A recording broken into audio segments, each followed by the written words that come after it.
Hey y'all, what's good? What's going on today with you? Welcome to another episode of the Political Chop Shop. And we look at the political issues on here, we chop it up, we break it down, and we deliver it to you in common sense and principles, right? Because again, we abide by principle, right? We're guided by principle, right?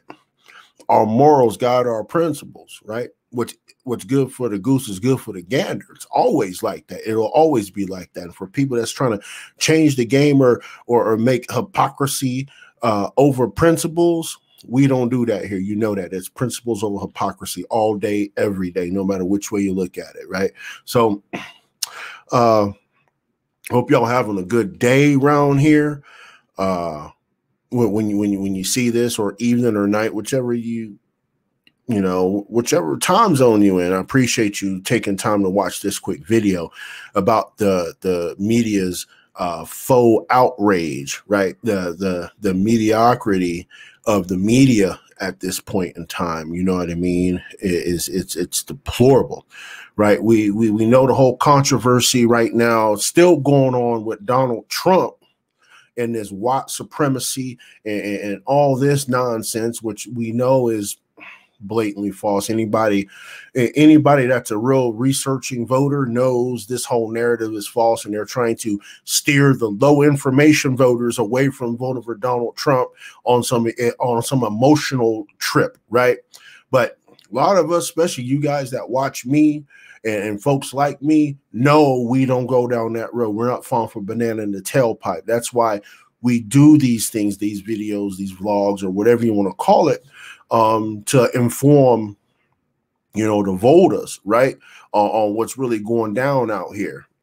So we know yesterday Fox News chief correspondent John Roberts had a meltdown. He had a meltdown from all get out about Donald Trump and the white supremacy, and how Kayleigh McEnany, which is the White House media lady, or you want to call her, right?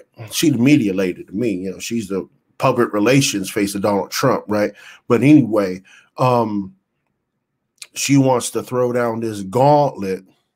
I'm gonna say he wants to throw down this gauntlet. Like, will he do it now? And it's like, really? Again, like I said, one more time is obviously not enough, because we have seen out here, if you've been on social media for the last, 18 hours or so, people are still saying it's fake, or he's faking it till he believes his own lies. And we're sitting here like, really, is that where we're going? Right? Is that where we're going? But I do ask, and I'm going to flip this script again. A lot of you seen this yesterday, right? I'm going to ask Joe Biden about his ties to white supremacy, right? Will he denounce white supremacy, right?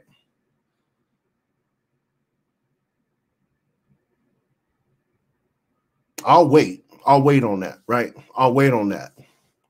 And we should keep pushing that question.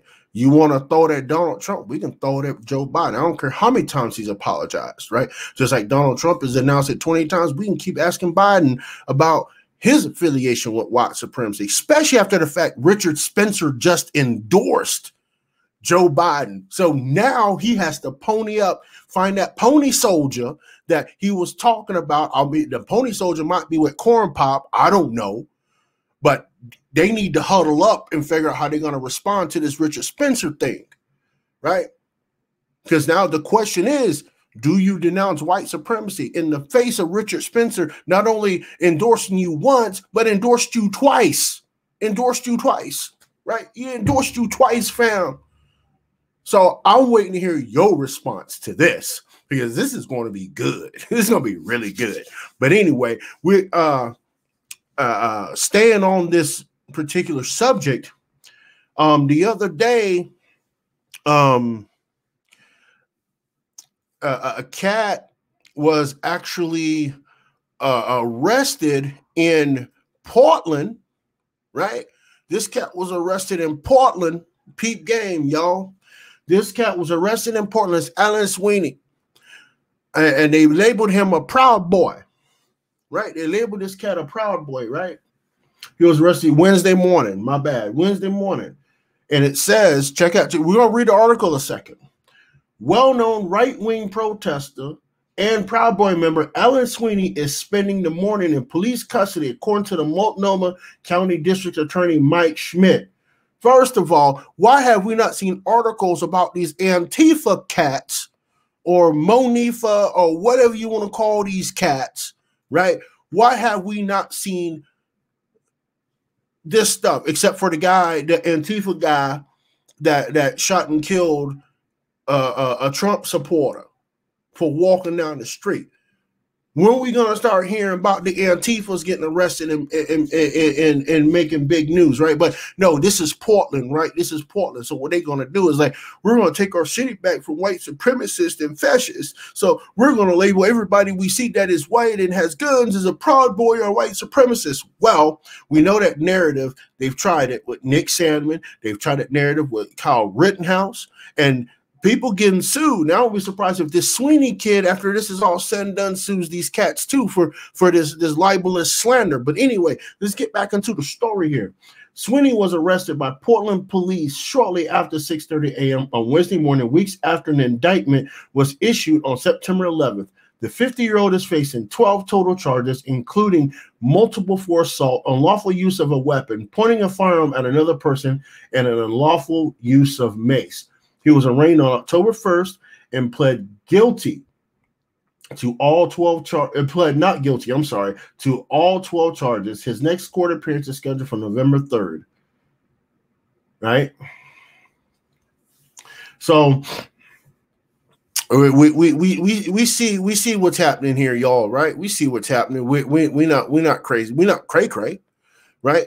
So they're trying to frame this still, right? The Proud Boys are these white supremacists and all this stuff. And just if you've seen one of the previous videos I did, that we have Black Lives Matter, a Black Lives Matter chapter uniting with Proud Boys in the name of equality, right?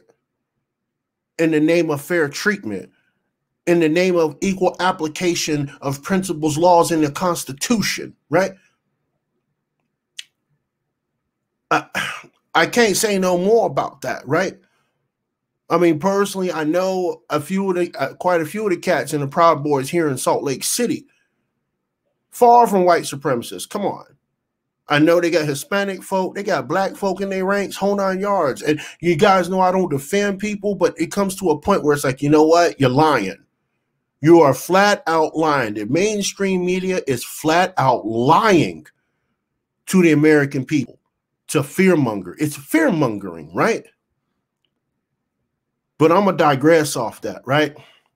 Now, and all this is spread around, and everybody's like, yeah, they caught a Proud Boy. They caught a fascist.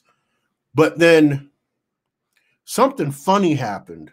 I wonder what that was. Can you guys help me out on that? Oh, the media was caught in another lie. Oh, when are they not ever caught in a lie? We see the story here out of the Post-Millennial. Multiple media outlets falsely claim man arrested for assault during Portland riots is a Proud Boy.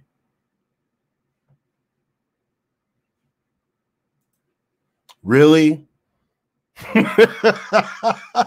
But we know the media is not going to retract the story. We know this. We've seen this game way too long. They're not going to retract this. They're going to keep riding with it because it gets them paid. The clickbait gets them paid. And that's what the essence of all this is, right? They have made money off of this. It's disgusting that they would make money off of false accusations, but they do it. All the media outlets do it.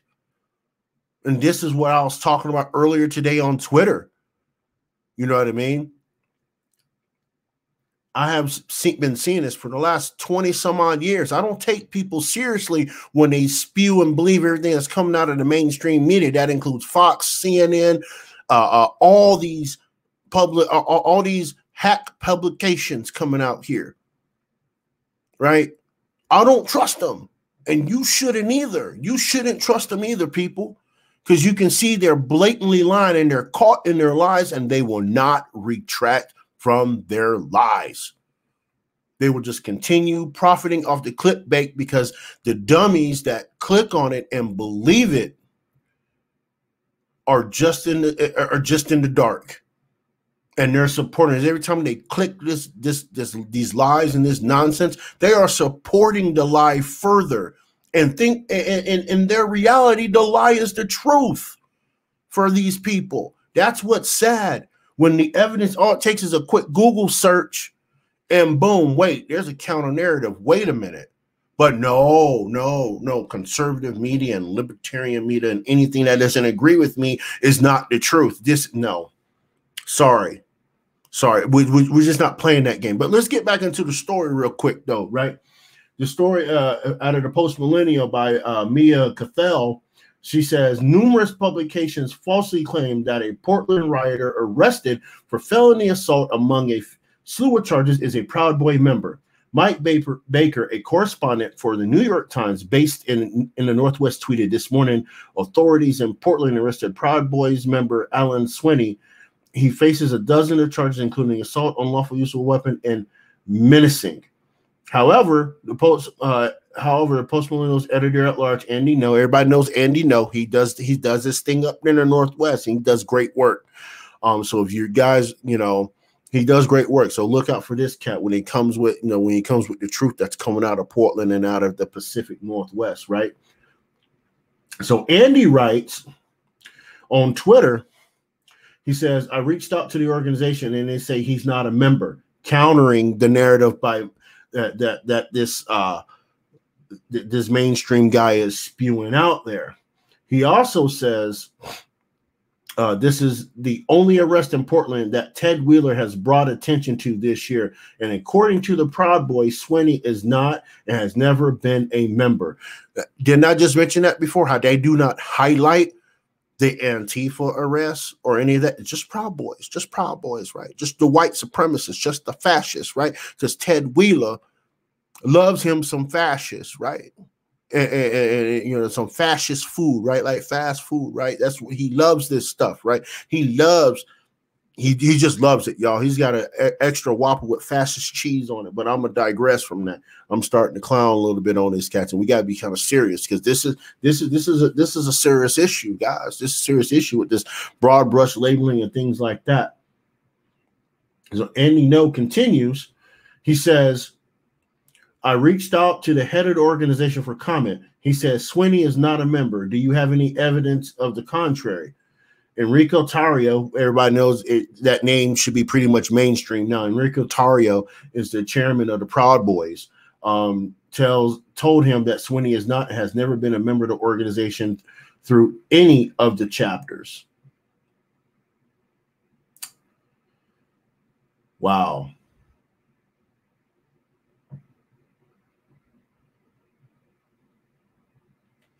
Then Enrico Tarrio goes on. In 2019, Tarrio posted on Facebook clarifying the misinformation.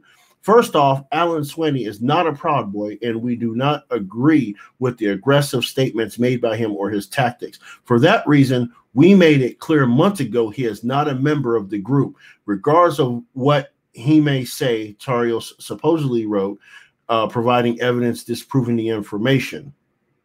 Then on Twitter, Swinney rebutted, claiming that Tarrio was not behind a message that New York City Antifa shared. Enrique has no say in who or who isn't a Proud Boy, Swinney answered. Each Proud Boy chapter is autonomous. I'm the president of my own Nomad chapter. Nice try, though. So you see what they're doing, right? You see what's doing, right? You remember about a month or two back, we started seeing the flyers floating around by the Antifa, right? We seen them going around talking about they're going to infiltrate patriot movements and et cetera, right? I wouldn't be surprised if it comes out that this guy is one of these infiltrators, right? I wouldn't be surprised, right? Just because of their tactics and the way they do things, right? I mean, I could be wrong, That's just my opinion. But I have seen over the years the evidence of said things happening like this, right? I mean, let's take the Black Lives Matter movement and how it was infiltrated by the anti-capitalist and the Antifa types, right? Think about that a second. So why couldn't it happen to the Proud Boys, right? Or groups like them, Patriot Prayer, right? I see too many scenarios and too many things that are connecting that might lean that way. But I'm gonna let y'all do y'all assessment and your research on that, and I'll do the same to, you know, to try to either confirm or disprove what I believe. But I have a good feeling that that's kind of what it is. But it goes back to, you know, you're making sure you don't broad brush a bunch of people, because all it takes is one person in this culture, in this cancel culture, to have your message literally just tossed out the window because of one person, because the way people believe. If one person believes it, all of them believe it. And we just have to get off that level. We have to get off that level. That is no way to bring peace to anything. It is no way to create friends, none of that. And until we stop broad brushing people, it's never going to stop. And the media does not help the situation by broad brushing, right? So we need to hold them accountable at every single turn. When we see this misinformation, this disinformation campaign that these people are trying to do on American people, this psyop, right? I've called it modern day MK Ultra, because people walk around like zombies looking at their only side of the media and are like, this has to be true. Truth is always in the middle. You'll always find that in media, right? So don't pay attention to one side or the other. Pay attention to both sides and what they're saying, and inform your own opinions from there, right? So if you like this this message, what I had to say, please share this on social media. Make sure if you're not a patron, make sure you go over to donate.bpmg.us. Make sure you do that. Become a patron. We have a exclusive podcast over there called A Constitutionalist Quill. I think you'd enjoy it if you like the American history, the Constitution, and the history behind the clauses and the articles in the Constitution. So until next time, y'all, stay easy, be well, stay blessed, and y'all have a great one.